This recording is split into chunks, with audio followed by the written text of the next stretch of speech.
that I've put a few rules in place to help ensure that I maintain some connection with home. So I always try to ensure that I'm home 2 nights a week. 2 nights a week means that my children know it will not always be the same 2 nights, but they'll know that I'm home on certain nights, and I always let them know when I'm going to be home, so they have the opportunity to come and speak to me about different issues, come and talk to me about problems that they're having at school, or ask me to read a report, etc. I'm also contactable for them, so if they need me, they know to contact me via my BlackBerry, call me on my work phone, email me. Those are the quickest ways to get hold of me because they're old enough to be able to send those emails and text messages. In terms of time with my community work, I try to ensure that everything's booked well in advance. So as long as I've got lots of notice, I can schedule a governor's meeting, the school fete, and maybe a committee meeting to talk about finance budgets for the local school. I can do all of that as long as I know when those meetings are. So pre-planning and forward planning is really important. And then from a work perspective, the work that I'm in often requires lots of evening engagements and social engagements. And so it's really just about ensuring that sometimes you can say no, I'm not available, and you can ask somebody else if they'd like to go, because then you're also giving the opportunity to somebody else to take your space and to build their own network as well. Not every event needs to see me at it, but certainly if I can provide that opportunity to other people that are coming up through industry or who would just like to build their networks naturally, then I try to do that as well. Another important factor, I think, for work-life balance is not to compartmentalise your life, not to think this is my work, this is my home, this is my hobby or my social, because you won't cover the ground. It will all be too difficult. So the best thing to do is try and bring them together within reason. So I've always felt very strongly, and it's always worked, always take your children to your workplace so they can picture where you sit, what the view is out of your window, who you work with. Take them to where you work, let them see where you go every day, that it's not this sort of mysterious place. Show them some of the things you do. I take sort of presentations home and show them, obviously not the deeply confidential ones, but just show them the sorts of things I do or the video clips that I do. Get them involved in what you're doing, and also socially. You know, my husband knows a lot of people at work. I've only been there 2 years, but I've got a quiz night tonight as it happens. Partners are invited, next door neighbours, anyone who you think is brilliant at quizzes, bring them in, because you have to bring your lives to your different parts of your life together so that you can maximise the time that you have, and it becomes much more enjoyable, and therefore you get much more of a support mechanism around you when things don't go so well, either at home or at work. So I think that would be another important tip I'd offer to people. Networks are really important, and understanding everyone's agenda and how their agenda aligns with sort of where you're trying to go, what results you're trying to drive for the business. And in the end, there will be a common ground, and it's about conveying it. So certainly I've found over the last couple of years, the more and more you go to board meetings, the decisions, a lot of them, or the support to those decisions are made beforehand, and you need to understand where that power base is, and you go and you ensure that you've got them on board before you go in there. And you have a very easy time. And if you haven't done that prep, you don't have an easy time, and you get all the hard questions that you don't want. Sponsors have a great role, but in addition to that, what I've also leveraged is my own networks from within my industry. So I've gone out to people that are more experienced than me in the field that I work in, and people that are less experienced as well, because what's useful is to understand what's new, what the new trends look like, and different ways of thinking. And if I only talk to the people that are as experienced as I am, I may not get that new creative way of looking at developing my own career. So what's been really useful is to keep a network of people that have different experiences, that bring different things to the table, and can really help you to shape the way that you'd like to move your career forward. I see social media as a huge opportunity for professionals and leaders. I think a number of strands to that. I personally use Facebook to stay in touch with people who have worked with me on the basis that you've had a relationship that's been quite social. You've talked about their family, their passions, their holidays, etc. And Facebook is a way to maintain that relationship, particularly if they've moved away from the country or different areas, etc.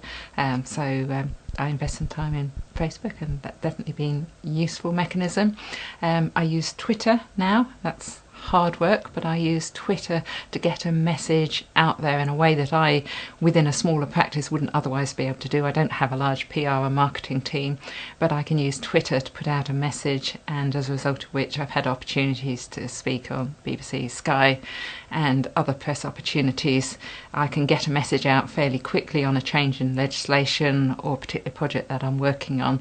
I haven't got to wait to write a big article and for that to be signed off in triplicate. I can get straight out there. And I use LinkedIn. Not just, I think it's important that your profile is credible, because inevitably when you go to meet a potential client, when you meet solicitors, whatever it is, before you even arrive, they're going to look at your LinkedIn account and they're going to come to a judgment about whether you're credible in the area that you say you're credible in. But I also use it to search out potential clients or referrers of business. So I'll use the advanced search facility, find a person and reach out to them. And I think reaching out through social media is less intimidating than cold calling. Again, for all three, I can stay in touch with a wider network. I haven't got to spend my whole life on coffees and lunches and things, but I can keep in touch with people. Don't be afraid to take risks. Don't put too much pressure on yourself to make the right decision, because life's fluid, things change. You never know what opportunities are going to come up, and you don't need to worry in this day and age about doors closing, because doors are opening all the time. So from a career perspective, I have always had in my mind milestones. All the way through, there are milestones. And I mentioned that I'd look at my learning curve, which helps me to assess whether I'm mapping to my next milestone. And some of my milestones are sort of age related, or whether I feel that I'm getting to the right level for the amount of experience I've got. And so I guess at the moment I do feel that I've been an FD now for 5-6 years. I've gained an immense amount of experience doing that. I've gone internationally. I've expanded my role, my remit, up to the point that, you know, I'm now sort of deputy to the MD. There's probably not much more that I can gain out of where I am. So I feel my learning curve is starting to drop off a bit. So for me, I can feel that my next milestone is approaching. I also have a next sort of 0 birthday fast approaching as well, which is a bit of a and that's really what drives me. I've just got to keep learning. I've got to keep learning. I'm curious about life. I'm curious about what drives people. I'm curious what makes businesses work. I'm curious about the impacts of different decisions. I love it all, and I like to keep learning and keep being curious, and I don't want to turn up and not be. If I could give one piece of advice to young women coming through, it's try and project more confidence than you actually feel inside. You know, so you do have to put on a bit of that front, and, you know, all great actresses do that, you know, and sort of watched a recent interview with Helen Mirren, and she said, I still feel nervous every time I go onto a stage or in front of a camera, but you have to project that calm confidence. And so for women, you know, it's about learning how to control your breathing and how to project differently to how you're feeling inside. And I've had lots of experiences where, you know, inside is bubbling up perhaps, but I always say, you know, just have a break, you know, have a washroom moment, you know, go and sort of brush your hair or put your lipstick on or calm yourself down or tell yourself you can do this, because if you couldn't do it, you wouldn't be where you are. So it is about trying to project more confidence than you probably will feel inside. I wouldn't mimic the behaviours that you think are holding you back. I would try and be credible to yourself, adopt your own style, be true to that style, perhaps be a little bit brave. I think sometimes you do get a rebuke and it's tempting to draw back into yourself, but actually if you were a man and you had a rebuke, you would come back even harder, and I think we have to be a little bit more robust. And again, I say sometimes when I feel, oh, that was, you know, I don't feel very comfortable with the response I've had or the rebuke I've had, then I'll go to someone I trust and explain the situation, or maybe they've observed the situation, and just ask them what they think, because I think sometimes it's too easy to take things personally. I think for women in business who are looking to develop their confidence skills, what's really important is they look for support in their organisations or outside of their organisations if they struggle to find it internally. So they really need to think about, how can I find an individual that helps me, that I'm happy to talk to, that will help me think about how I'm being perceived, or how I'm expressing myself when I'm having conversations, that maybe somebody that could give me feedback in a meeting. Don't be afraid to ask a colleague, how did I perform in that meeting? Was I clear? Did I come across okay? That's not a problem to do. And if you can ask a colleague that's close to you, you'll find that their feedback will be both honest, but also a little bit easier to take on the chin if there are areas for you to develop. I think women do need to be forgiving of themselves. I think we try to be everything to everyone. We try to please everyone. We're very keen to please, and I count myself in that. And actually, it's more important to be respected than necessarily to please everyone. So I think we can be quite harsh on ourselves. As I say, I think perhaps sometimes we need to prioritise. We don't necessarily need to do 120% of every job. We need to do what's required, and sometimes we then need to move on to the next project.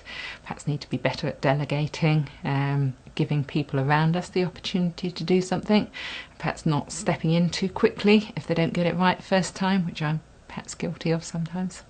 The advice that I'd share with anyone is, it's great to get other people's views, it's great to understand, and a lot of people have got a wealth of experience, but they see the world through their eyes, not your own. And you really do have to place some trust in what your gut says. And if you think you can give it a go, and if you think it's going to stretch you, but that's okay, and you're prepared to take the risk and put a bit of effort in, then go with it. Don't let the little voices in your head that nitpick away at that gut good feel. Let it go. Have a go, because I have a strong view that if you don't try, if you don't enjoy life and try a few different things, then you're not really living life. And I think developing a career is a bit about trying new things, and some bits you try and you don't enjoy and you think, well, I've been there, thanks so much, I'll head this way. But you've got to try, and I think that's really important as you're coming up, and especially in the sort of the lower levels of the organisation, you've got opportunities to try a lot more. And just having a go, going on to the projects, you might be really busy, but make a bit of time and try it all out, and never regret. Never ever regret. Always just go for it. Put your hand up. Don't sit quietly. Make yourself known, and get involved.